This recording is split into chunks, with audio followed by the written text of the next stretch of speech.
of charge.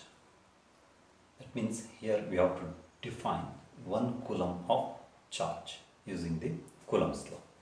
Okay, now we have the Coulomb's law. F is equal to 1 divided by 4 pi epsilon naught Q1 Q2 divided by R square. Okay, the force between two charges Q1 and Q2 separated by the distance R is given by F is equal to 1 divided by 4 pi epsilon naught Q1 Q2 divided by R square. Now, if Q1 is equal to Q2, that's equal to 1 coulomb, and R is equal to 1 unit. Okay, say 1 meter.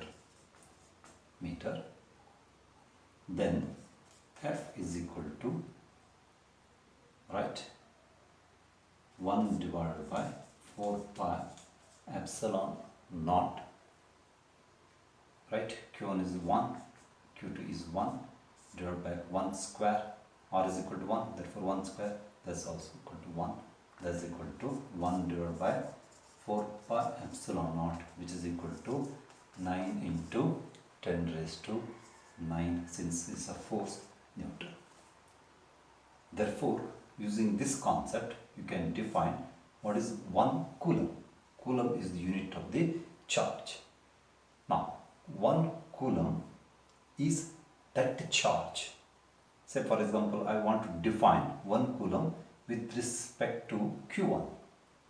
1 coulomb is that charge which when placed 1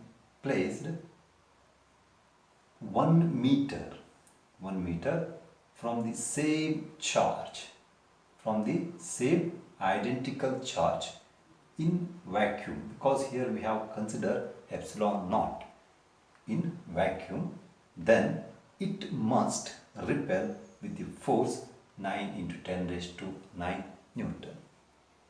Say for example, this is the condition. Here we have considered Q1, Q2 are the two forces, and if the distance between them, say like this, Q1, Q2, this is R. Okay, so therefore, if I want to define 1 coulomb with respect to Q1, then place this Q1 at a distance of 1 meter from the same identical charge. Q1 is equal to Q2, we have considered. Same identical charge, then force between them will be 9 into 10 raised to 9 Newton. The value of 1 divided by 4 pi epsilon naught, 9 into 10 raised to 9 Newton. Since both are identical, positive, this force must be repulsive force. Therefore, unit of 4 charges, that is 1 coulomb, right? We have to define 1 coulomb of charge, right? It is that charge which when placed 1 meter from identical charge in air or vacuum, repel that charge by a force of 9 into 10 raised to 9 Newton. That is the definition of 1 coulomb, or the unit of the